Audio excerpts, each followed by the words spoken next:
Hi everybody, happy Saturday. Today I am here to do a reading progress video.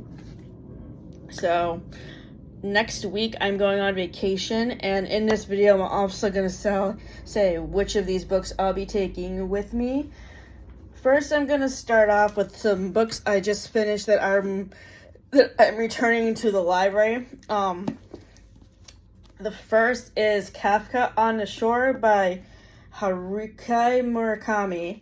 This was recommended to me by Books in Lala when she did her series about books that came out through all of the years she's been alive. And I added it to my TBR for books that came out when Friends and Gilmore Girls were on, because this book came out in 2005 during season 5 of Gilmore Girls. I think it was season 5. So I just finished this book about half an hour ago, and it got 4.5 stars. I've been really into translated works this year. I've read Severance by Ling Ma. I've read this book. I read The Memory Police and Mina's Matchbox by Yoko Ojawa. So, I will tell you what this book is. This book is about. Here we meet a teenage boy, Kafka Turmara, who is on the run, and Nakata, an aging simpleton who is drawn to Kafka for reasons he cannot fathom.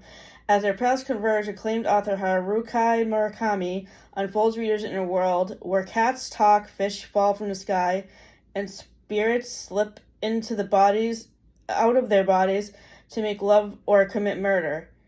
In what is a truly remarkable journey. I just loved the imagery of this book in certain scenes, and how the friendship between Kafka and Nakata built up. The next book that I just finished reading is Homicide in Hollow Hollow by Mia P. Manasala. This is the second book in the Tita Rosie's mystery series.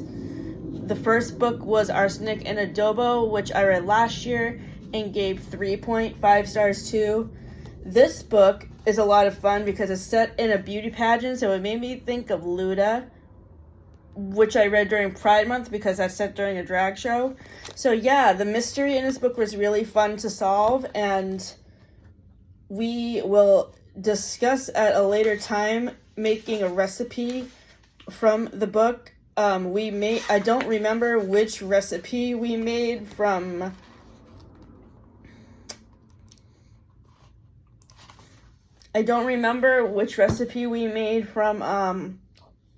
Arsenic and Adobo, but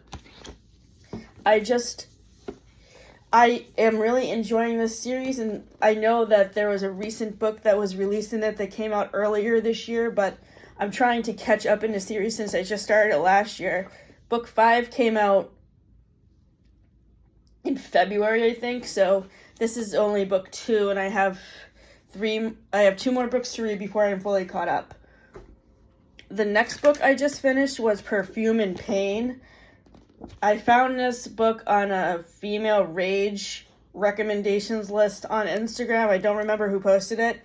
I kind of forced myself to finish reading this because I just had a hard time connecting to the characters, so hopefully that doesn't put me in a slump. I'm going to give it 3 stars. The next 2 books are rereads for me. The first one is Hello Beautiful by Ann Napolitano. This was one of my favorite books from last year. It is a modern retelling of Little Women, and I am reading it as part of my Friends and Gilmore Girls TBR, since it's a modern retelling of Little Women, and I'm rereading Little Women in November. So my favorite character in this book is probably Julia, because she is a representation of Jo March, and Jo March is my favorite character from Little Women because she likes to read and act in plays. The next reread I am currently reading is for my comfort TV shows TBR. It is Love Theoretically by Ali Hazelwood, and the TV show this book pairs up with is The Big Bang Theory, and I can definitely see Jack and Elsie being very similar to Amy Farrah Fowler and Sheldon Cooper from The Big Bang Theory. The rating from this book is, both of these books were 4.5 stars, and the rating is not going to change. The next book I am rereading this month is The Match by Sarah Adams. Sarah Adams is one of my favorite romance authors, and I had the opportunity to meet her back in January at Books A Million in South Portland. She was very nice, and she was the person who recommended this author to me, Chloe Leese. I'll talk about this book in a minute, and she also recommended to me Talia Hibbert, who wrote the Brown Sisters series, and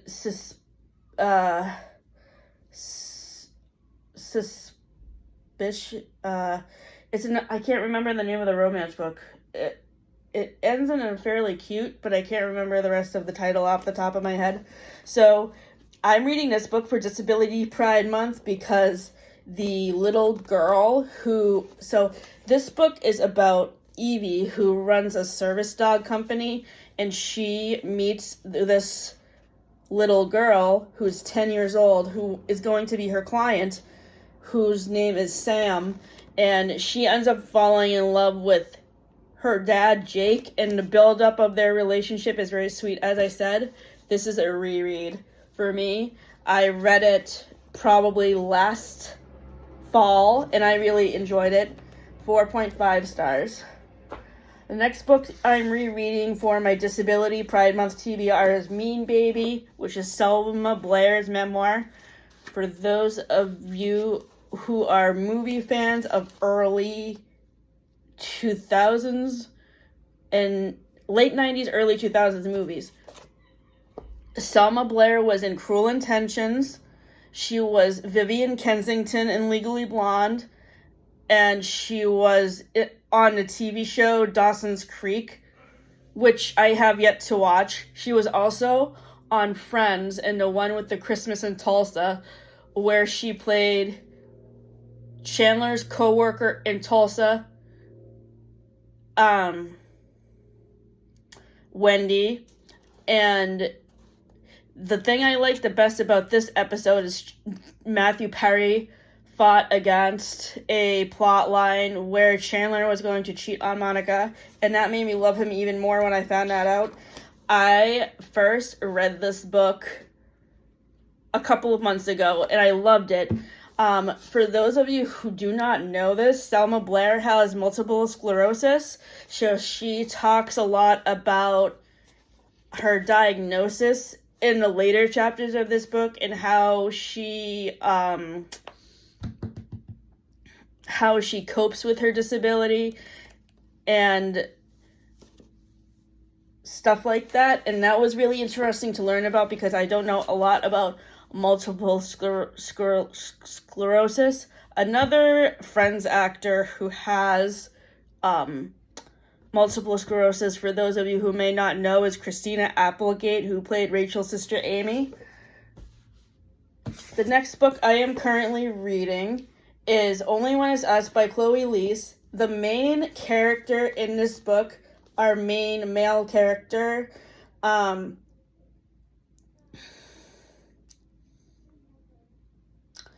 Ryder is hard of hearing, and I really love the way Chloe Leese, I knew somebody, when I was younger, when I lived in Massachusetts, in Lyndhurst Elementary, I had a girl in my class who was deaf, and I remember she had hearing aids, so I also remember taking sign language over Zoom during COVID-19 with Plus Company, and it was really fun, though I had a hard time with the hand movements because of my fine motor skill issues.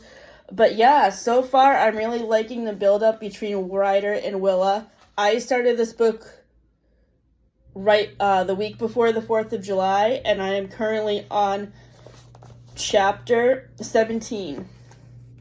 So I will probably be taking Mean Baby and Only When It's Us on Vacation with me, along with a book I'm going to talk about in a minute. The next book that I'm talking about today is a book that I borrowed from my mother-in-law, Sally. It's called Creation Lake by Rachel Kushner. Creation Lake is a novel about a secret agent, a 34-year-old American woman of ruthless tactics and clean beauty who is sent to do dirty work in France. Sadie Smith is how the narrator introduces herself to the rural commune of French subversaries on whom she is keeping tabs, and to her lover, Lucien, a young, well-born Parisian she has met by cold bump, making him believe the encounter was accidental. Like everyone she targets, Lucien is useful to her and used by her. Sadie operates by strategy and dissimulation based on her contacts, shadowy figures in business, government, instruct. First, these contacts want her to incite provocation.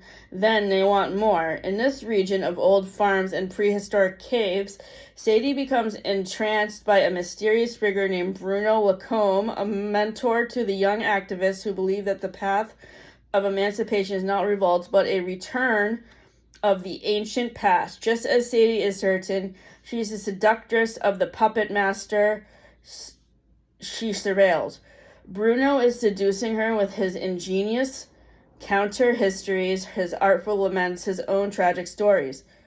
Written in the short valuing sections, Rachel Kushner's rendition of noir is taut and dazzling. Creation Lake is Kushner's finest achievement yet, a work of high art, high comedy, and unforgettable pleasure. I started this book on Sunday after I got home from my in-laws' house on the way home from my 4th of July family reunion, and I am on page 291. The next book I borrowed from my mother-in-law is called The Man Who Tasted Words. And this book is really interesting. It's written by a neurologist, and it explores how the nervous system defines our world and how we can, in fact, be victims of falsehoods perpetrated by our own brains. In his moving and lyrical chronicles of lives turned upside down by a disruption in one or more of the five senses, he introduces readers to extraordinary individuals like one man who actually tasted words and shows us how sensory disruption like that has played havoc not only with the views of the world, but with the relationships as well. The cases Leschiner shares are extreme, but also human, and teach us how our lives, what we perceive as both reality and defend by complexities of our nervous system. This book is really interesting, and so far, I'm really learning a lot. I am on chapter 4, page 108. The next books that I'm talking about today are books that I just picked up from the library that are on my general TBR. The first book is a book that has been getting lots of hype on BookTube. It is a new release from a couple of months ago called Our Infinite Fates by Laura Stevens. This is a fantasy book about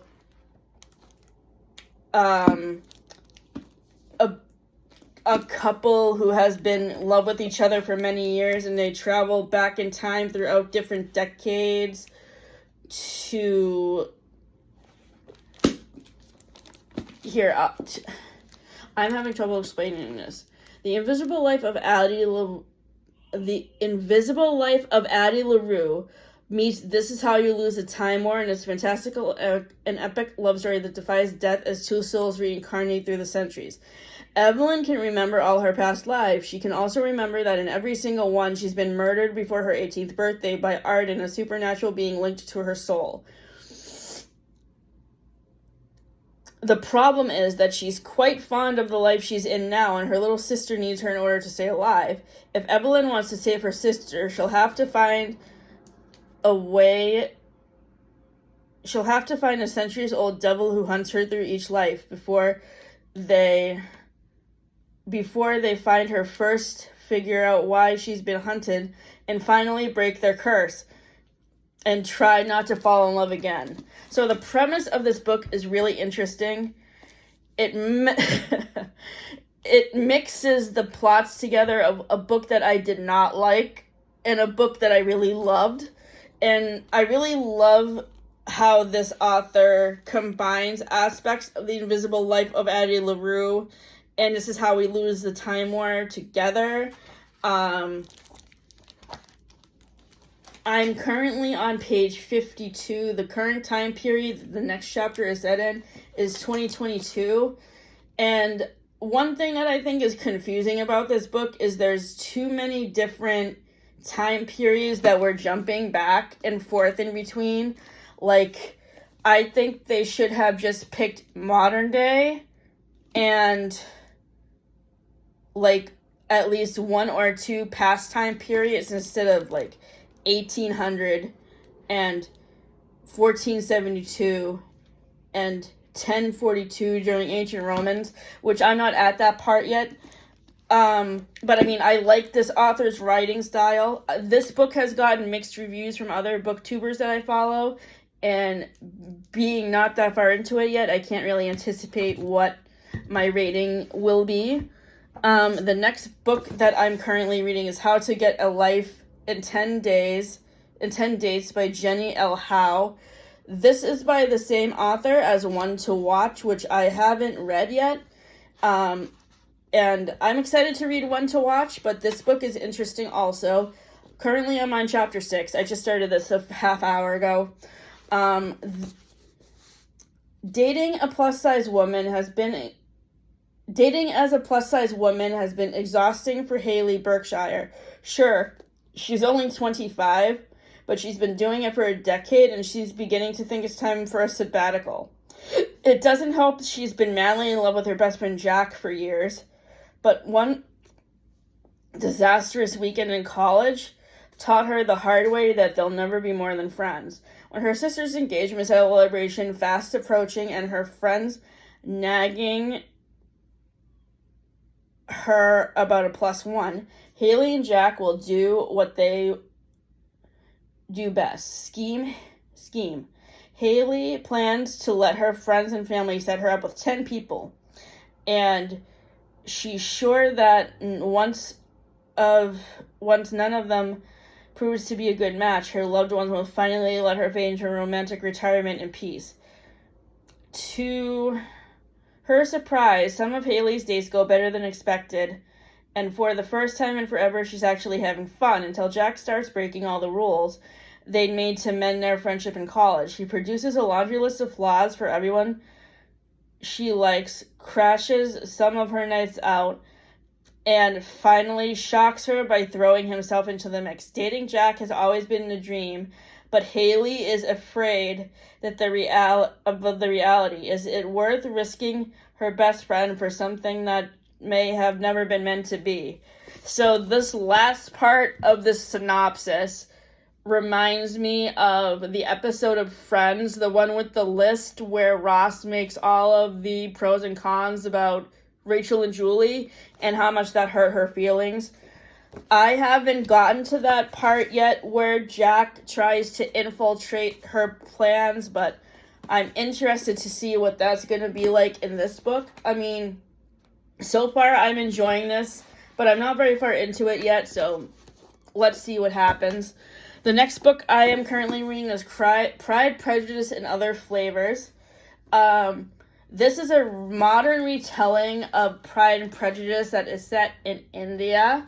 So I'm actually really excited to read this book because I have read a Pride and Prejudice retelling that I didn't particularly like called Most Ardently, and so far this book is much more enjoyable than that, and the relationship seems to be a lot more believable than the one in Most Ardently.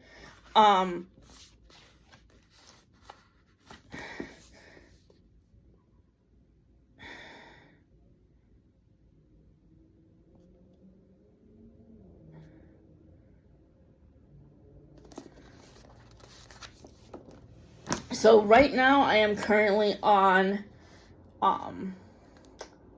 chapter 6, page 71.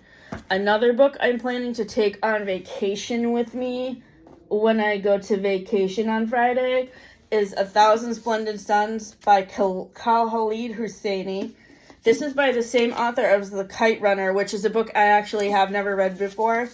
So obviously I'm going to wait till I go on vacation to start this book. This is the book I'm packing in my computer bag when I go down to Hull on vacation. I leave on Friday morning, so I'm very excited. So what are you reading right now? Have you read any of these books? I can tell you that my anticipated rating for Our Infinite Fates is probably going to be a 4, but it will just depend on how things go. So thank you for tuning in. I hope everybody has a great day.